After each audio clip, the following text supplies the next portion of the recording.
नमस्कार।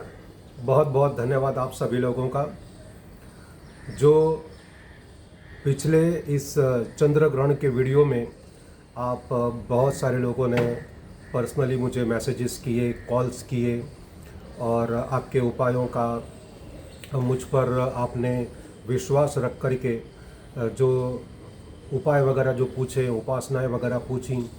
और मैं आशा करता हूं कि जो उपाय मैंने बताए हैं आपको, जो उपासनाएं आपको बताई हैं, उससे आपके जीवन में सुख, शांति, समृद्धि और सौभाग्य की प्राप्ति आप लोगों को होगी।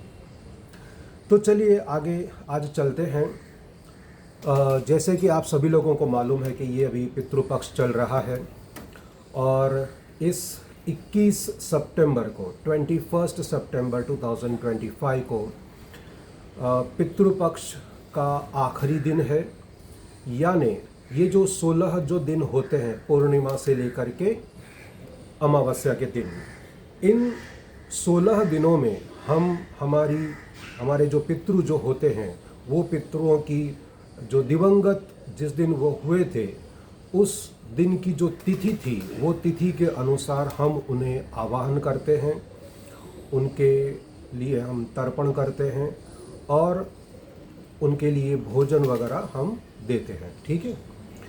अब बहुत सारे लोगों को ये प्रश्न होता है कि ऐसा कैसे पॉसिबल है कि जिस व्यक्ति ने इस संसार से कई सालों पहले अपना देह त्याग कर दिया था या शरीर छोड़ करके वो जा चुके हैं, तो अब इतने सालों के बाद में हम अगर उन्हें तांबे के उस लोटे में जल भरकर, काले तिल डालकर या फिर पिंडदान जब हम करते हैं, तो वो उन तक कैसे पहुंचता होगा। बहुत सारी मतांतर, बहुत सारी धारणाएं, बहुत सारे विचार, बहुत सारी चीज़ें उसमें सोशल मीडिया पर और बहुत सारा कन्फ्यूजन सा पैदा होता है। तो बहुत सारे लोगों का ये जो विचार है, वो विचार कहीं ना कहीं आधा अधूरा सा मुझे लग रहा था। तो मैंने सोचा कि चलो बहुत सारे लोगों का क्वेश्चंस वगैरह भी थे, क्वेरीज थी, उन लोगों को डाउट भी था। तो मैंने सोचा चलो एक वीडियो बनाते हैं और इस चीज़ के बारे में हम पूरी जानकारी देते हैं। तो ये वीडियो अगर आपको अच्छा लगे तो आपकी ही ये चैनल है, ये मेरी चैनल, मैं ऐसे नहीं कहूँगा, आपकी ही चैनल है। इस वीडियो को आप लाइक कीजिए, शेयर कीजिए और इस अपनी चैनल को सब्सक्राइब भी कीजिए। ओके, धन्यवाद।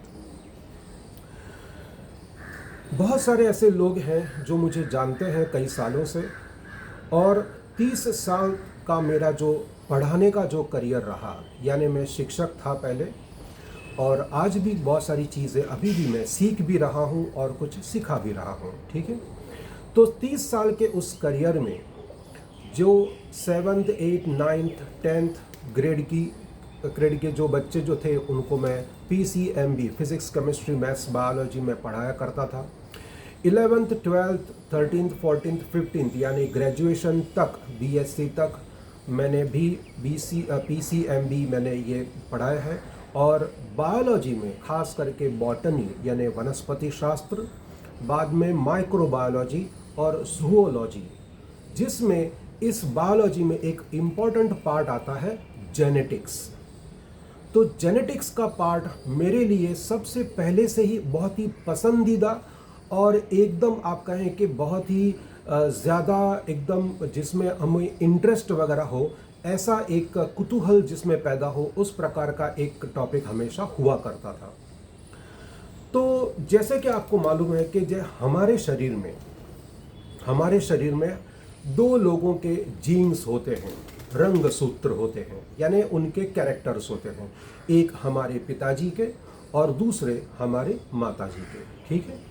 अभी माताजी के अंदर भी वापस दो टाइप के रंग सूत्र यानी जीन्स होते हैं, यानी हमारे नाना जी के और नानी जी के भी। और उसी तरह से हमारे पिताजी के अंदर भी हमारे दादाजी और हमारी दादी जी के रंग सूत्र यानी जीन्स होते हैं। शादी के वक्त आपको पहले से ही पता है कि हम हमेशा गोत्र अलग अलग देखते हैं। जैसे कि अगर हम कश्यप गोत्र के हैं तो मेरी पत्नी जो है वो गौतम गोत्र की है। तो अलग अलग गोत्र का भी रखने का कारण मुझे जेनेटिक्स में ही मिला। जेनेटिक्स में क्लियर बताया गया है कि हमारे में इस दोनों लाइनेज के, दोनों वंश के हमारे में गुण हैं। अब ये गुण जो हैं वो अच्छे गुण भी हैं और बुरे गुण भी हैं। यानी बुरे गुण, यानी कहने का मतलब यानी वो सारे दोष जो हमारे पिताजी की तरफ से और हमारी माताजी की तरफ से जो भी शारीरिक, मानसिक, आर्थिक, वैचारिक या जो भी आप कहें, वो सारे दोष भी मुझ में हैं। और उनके अंदर जो भी सद्गुण थे या अभी भी जो हैं वो सद्गुण भी मुझ में हैं। अब ये सारे गुणों का मैं कॉम्बिनेशन हूं, ठीक है। अब ये गुणों के अंदर दो टाइप के गुण जेनेटिक्स में बताए गए हैं, और वो एक ये है, एक तो डोमिनेंट कैरेक्टर होता है और दूसरा होता है रिसेसिव कैरेक्टर होता है। डोमिनेंट कैरेक्टर का मतलब होता है कि जो बाहर जो दिखता है, जिस कैरेक्टर से हम बाहर दिखते, हमारा दिखावा, हमारा नाक नक्शा, हमारा शरीर, हमारा बिहेवियर, हमारे विचार, हमारे काम करने की कार्य प्रणाली, काम करने की मेथड, हमारी सोच धारा, हमारी जो विचारधारा जो है, आइडियोलॉजी है, या यूं कहें कि ये सारे कैरेक्टर्स जिसका हम इस जन्म में उपयोग कर सकते हैं, या जो बाहर गुण दिखते हैं, उसे हम कहते हैं डोमिनेंट कैरेक्टर। और ऐसे कैरेक्टर्स भी हैं या होंगे जो अभी इस लेवल पर, यानी मेरे शरीर के इस लेवल पर, मेरी इस लाइफ में वो कैरेक्टर होंगे, लेकिन वो कैरेक्टर कभी भी बाहर नहीं दिखेंगे, ठीक है। इसको कहते हैं रिसेसिव कैरेक्टर कहते हैं। तो वो कैरेक्टर हो सकता है मेरे बच्चों में आए और वो कैरेक्टर वहां पर डोमिनेंट हो, और वो कैरेक्टर वहां पर दिख भी सकते हैं, ठीक है।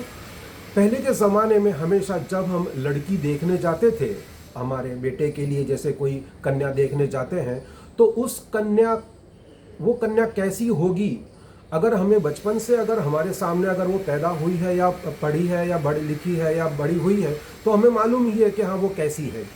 लेकिन अगर उसके बारे में अगर ठीक जानकारी अगर हमें चाहिए, तो हम क्या करते थे, हम उसकी दादी या नानी, इसको मतलब हम देखते थे कि वो कैसी थी, उसका बिहेवियर कैसा था, उसके हिसाब से मतलब उसको हम देखते हैं या देखना चाहिए, बराबर है। क्योंकि वो कैरेक्टर एक जनरेशन में मतलब वो रिसेसिव रहता है, तो दूसरे जनरेशन में वो डोमिनेंट भी बनता है। चलो ठीक है, ये बात तो हो गई जेनेटिक्स की, बराबर है। अब आप ये कहेंगे कि यहाँ पर पितृपक्ष का और ये जेनेटिक्स का क्या मतलब है। आप ये कहें कि जो आपके सामने अभी जो बैठा हुआ है व्यक्ति, यानी मैं, तो मैं सिर्फ क्या मैं हूं? जी नहीं, मैं मेरे फादर का भी अंश हूं, जो जीवित हूं, अभी लाइव हूं, अलाइव हूं, ओके। और मैं मेरी माताजी, मेरी माँ के कैरेक्टर को भी लिए हुए यहाँ पर हूँ। तो मैं एक ऐसा कॉम्बिनेशन हूँ जिसमें मेरे पिताजी के, मेरे दादाजी, मेरे परदादाजी, मेरी दादी, परदादी वगैरह वगैरह, इस सब लाइनेज के जितने भी गुण हैं, वो सब गुण अभी आपके सामने ही हैं। और मेरी माँ के जो पिताजी यानी नाना जी, नानी जी वगैरह, और उनके पिताजी, माता जी वगैरह, उन सब के कैरेक्टर्स भी अभी मेरे में जिंदा हैं। तो मैं खुद अभी स्वयं, क्या मैं अपना पितृ नहीं? यस, मैं खुद अपना ही पितृ हूं। यानी हर एक व्यक्ति के अंदर हमारे पितृ जीवित हैं, यस यस यस। मैं कह ही नहीं सकता कि मेरे दादाजी दिवंगत हो चुके हैं, या मेरी दादी जो है वो दिवंगत हो चुकी है, या मेरे नाना जी या नानी जी दिवंगत हो चुके हैं। ऐसा मैं कह ही नहीं सकता, क्योंकि उनके सारे कैरेक्टर्स का निचोड़ मैं खुद आपके सामने अभी इस वीडियो में आपके सामने बैठा हुआ हूं। तो उनके अंदर जो कैरेक्टर थे वो मुझ में भी हैं, और उनके अंदर जो कैरेक्टर नहीं थे वो शायद थोड़े बहुत शायद आ भी गए होंगे, क्योंकि उनकी लाइफ अलग थी, मेरी लाइफ अलग है। उनको अनुभव अलग हुए होंगे और मुझे अनुभव अलग हो रहे हैं, क्योंकि दुनिया अलग है, समय अलग है। तो ये जो थोड़ा थोड़ा जो बदलाव हो रहा है ना, उस बदलाव को कहते हैं जेनेटिक्स में सॉफ्ट इनहेरिटेंस। सॉफ्ट इनहेरिटेंस उसको कहते हैं। और इस सॉफ्ट इनहेरिटेंस की वजह से मुझ में थोड़ा बदलाव आ रहा है। और ये सारे जीन्स जो हैं, इतने इतने हजारों सालों के ये जीन्स अभी भी मेरे शरीर में जीवित हैं, लाइव हैं। और मैं मेरे शरीर के रूप में मेरे पितृ, मेरे जो भी मेरे आगे के वंश के जो भी लाइनेज के जो लोग होंगे, वो सभी लोग मुझ में ही जीवित हैं। चलिए ठीक है, ये कंसेप्ट आपको क्लियर हुआ, ठीक है। अब आप कहेंगे कि ये अमावस्या को ही क्यों करने का ज़रूरी है। देखिए, रीज़न ये है कि चाहे आप कुछ भी करो, चाहे आप कहें कि आपके कर्म बहुत ही अच्छे हैं, आप बहुत समझदार हो, आप बहुत मेहनत करते हो, वगैरह वगैरह, सब कुछ सही है, आपने किसी का कुछ बुरा नहीं किया वगैरह, सब मैं मानने को तैयार हूँ। लेकिन अगर जिन पितृओं ने, मतलब हमारे माताजी और हमारे पिताजी, हमारे माता पिता के भी माता पिता और उनके भी आगे जितने भी वंश के, जितने भी जो लेयर के जो लोग थे, उनके गुण जो मुझ में हैं, उनका अगर मैं आभारी नहीं रहा, सुनिए बराबर, अगर मैं उनका आभारी नहीं रहा तो मुझे वो चीज़ भी नहीं मिलेगी जो मैं मांग रहा हूं, वो चीज़ भी नहीं मिलेगी जो मेरे लिए इम्पोर्टेंट है, और वो चीज़ भी नहीं मिलेगी जिसका मैं हकदार हूं। सुन लीजिए, मैं वापस दूसरी बार रिपीट कर रहा हूं। अगर मेरे इस शरीर, ये मेरे जितने भी सिर से बाल से लेकर के पैरों के नख तक का पूरा शरीर, ये बदन जो मुझे निरोगी मिला हुआ है, मेरे इस लाइफ के लिए मुझे जो भी मैं मज़े ले रहा हूँ, जो मैं आनंद कर रहा हूँ, जो मैं परमानंद पा रहा हूँ, मैं जो कुछ भी मुझे इस लाइफ में जो मिला है, उसका अगर मैं आभारी नहीं रहा तो मुझे वो भी नहीं मिलेगा जो मैं मांग रहा हूँ, मुझे वो भी नहीं मिलेगा जो मेरे लिए इम्पोर्टेंट है, यानी महत्वपूर्ण है, और वो भी नहीं मिलेगा जिसका मैं हकदार हूं, जो मैं डिजर्व करता हूं। ठीक है, तो इसके लिए क्या करना चाहिए? इसके लिए एक समय, पूरे साल में, पूरे वर्ष में एक ऐसा सिर्फ 16 दिन का ये समय आया हुआ है। बहुत सारे लोग जो भी स्कूल गोइंग जो बच्चे हैं या कॉलेज जो जा रहे हैं वो, या जो अभी कॉलेज से छूटे हैं और उसके बाद में जो अभी जॉब ढूंढ रहे हैं, या जॉब जिनको मिली है, या जो भी अभी शादी के लिए या विवाह के लिए तैयारी कर रहे हैं, या जिनका विवाह हो चुका है, जिनके बच्चे नहीं हो रहे हैं या बच्चे हो चुके हैं, या आगे जो भी जिस लेवल पर आप हों, सभी लोग सुन लीजिए, सभी लोग सुन लीजिए। अगर इस शरीर के लिए, इस मानसिक ताकत के लिए, इस जो आत्मिक इस पावर के लिए, इस ब्यूटीफुल, इस अच्छे जीवन के लिए अगर आप आभारी नहीं रहे आपके पितरों के, तो आपको, मैं वापस तीसरी बार रिपीट कर रहा हूं, आपको वो भी नहीं मिलेगा जो आप मांग रहे हैं, वो भी नहीं मिलेगा जो आपके लिए महत्वपूर्ण है, और वो भी नहीं मिलेगा जिसके आप हकदार हैं, वो भी नहीं मिलेगा। इसीलिए ये दिन आया हुआ है हिंदू धर्म में, सनातन धर्म में सिर्फ ये 16 दिन दिए हुए हैं। किसी भी कारणवश आज हमारी ज़िंदगी बहुत ही किसी को अपने खुद के लिए भी टाइम नहीं है, दूसरों के लिए तो टाइम निकालना बहुत बड़ी बात है। तो खुद के लिए भी टाइम नहीं है, उसमें से भी टाइम निकाल करके ये 16 दिन में से जिस आपके घर के कोई भी जो भी दिवंगत व्यक्ति हो, उनकी स्थिति पर वो जो पूजा होती है वो पूजा कीजिए, उनको याद कीजिए। कुछ ना हो तो कम से कम एक जगह पर बैठिए और उनको याद करके सिर्फ आप अपने भाषा में अपने तरीके से उनको याद कीजिए और सिर्फ इस जिंदगी का इस ब्यूटीफुल इस लाइफ का सिर्फ धन्यवाद कीजिए। बस 10 से 15 मिनट तक आप धन्यवाद कीजिए। रोज करेंगे तो भी चलेगा, लेकिन किसी भी एक दिन भी करेंगे तो भी चलेगा।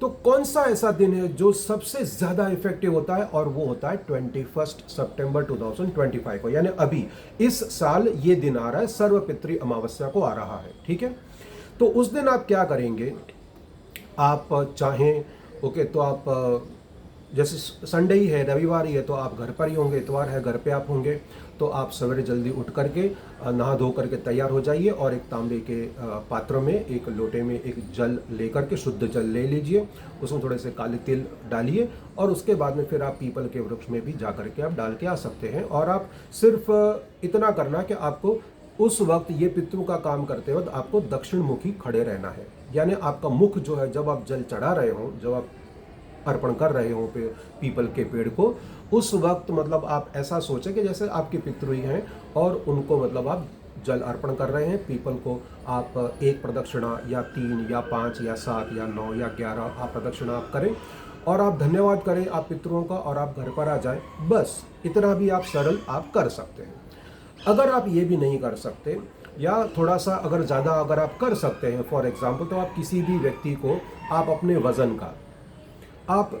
वजन का या आपके घर में जिस भी किसी भी व्यक्ति को कोई भी शारीरिक, मानसिक, आर्थिक, व्यवहारिक, व्यवसायिक, वैवाहिक जीवन का या आध्यात्मिक या सामाजिक या कोर्ट कचहरी से रिलेटेड कोई भी अगर प्रॉब्लम अगर हो, तो उसके वजन का जो न पकाया हुआ अन्न यानी अनाज जो होता है, कोई भी अनाज में हर चीज़ आ गई, ओके, उसमें आटे, दाल, तेल, घी वगैरह सब आ गया, वो सब चीज़ें थोड़ी सी दक्षिणा के साथ में किसी भी एक व्यक्ति को आप डोनेट कर सकते हैं। एक व्यक्ति का खाना भी आप डोनेट कर सकते हैं, हो सके ओके। तो जिस व्यक्ति को प्रॉब्लम हो उसके वजन के अनुसार, उसके वजन, जैसे कि वो व्यक्ति अगर 50 किलो का है तो 50 किलो अनाज, उसमें थोड़ा सा अनाज, थोड़ा सा तेल, थोड़ा सा घी, शक्कर, गुड़ वगैरह और थोड़ी सी दक्षिणा, ऐसे करके आप किसी भी ज़रूरतमंद व्यक्ति को ही आप दें, ओके। जिसका पेट भरा हुआ हो उसको देने से आपको कुछ फ़ायदा नहीं होगा। तो ऐसे ज़रूरतमंद किसी व्यक्ति, गरीब को, किसी को आप दे सकते हैं, ये भी हो सकता है, बराबर है। उसके बाद में अगर आप थोड़ा सा, अगर आपको और भी आपको लगता हो कि नहीं ये सब भी मतलब हम कर सकते हैं, लेकिन उससे भी ज़्यादा अगर कुछ बड़ा कुछ उपाय अगर हो तो आप कहें, तो वो है त्रिपिंडी श्राद्ध होता है।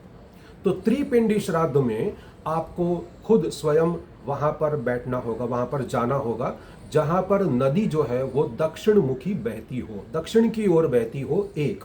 दूसरा, जिसके किनारे पर स्मशान घाट हो। तीसरा, जिस नदी के किनारे पर शिवालय हो, यानी शंकर भगवान का मंदिर होना चाहिए, शिवलिंग होना चाहिए, ओके। तो ऐसी कोई भी जगह जो भी आपके पास में हो, वहां पर जाकर के आप त्रिपिंडी श्राद्ध करवा सकते हैं। वहां पर आपके जितने भी दिवंगत आपके घर के आत्मा हैं, जितने भी दिवंगत व्यक्ति हैं जिन्होंने शरीर छोड़ दिया है या देह छोड़ दिया है, उन सभी लोगों का नाम लेकर के उनको सबको वहां पर आवाहन किया जाता है। आवाहन करना यानी उनको वहां पर बुलाया जाता है, उनके नाम के पिंड रखे जाते हैं और उनकी पिंड की पूजा की जाती है। उसके बाद में उनको 3 प्रकार का भोजन उनको दिया जाता है। 3 प्रकार का भोजन यानी ऐसा समझा जाता है कि तीनों प्रकार का भोजन करने के लिए 3 प्रकार के वो पितृ आते हैं और उन पितृओं को वहां पर जो है, वहां पर ब्रह्मा, विष्णु और महेश, ये ब्रह्मा, विष्णु और महेश के रूप में उनको पूजा जाता है। तो वहां पर रजोगुण, सत्व गुण और तमस गुण का जो खाना होता है, जो अन्न होता है, वो उन्हें दिया जाता है और इस तरह से ये पूजा पूरी की जाती है। तो आप इनमें से कुछ भी जो भी मैंने उपाय बताए हैं, वो सारे उपाय में से कोई भी आप उपाय कर सकते हैं। और मैं आपको कहता हूं कि हर पितृपक्ष में इस तरह से अगर पूजा करवाते रहेंगे, तो आप सही मायने में अगर आप देखेंगे तो आप अपने पितरों का आभार ही मान रहे हैं। उन पंडित के, जो भी पंडित वो करते होंगे ना, उनकी पुस्तक लेकर के आप पढ़िए। आप ऑनलाइन आप खरीद सकते हैं या आप जो भी PDF उसका मिलता हो वो आप पढ़िए, उसका मीनिंग समझिए, उसमें एक बात बहुत महत्वपूर्ण होती है कि जो भी इस शरीर में जो भी हम उसे जो भी पा रहे हैं, वो सारी की सारी चीज़ें जो हैं, वो सारी की सारी चीज़ें जो हैं, वो हम उसके लिए हम आभारी हैं, ऐसा मतलब हम उसमें कह रहे हैं।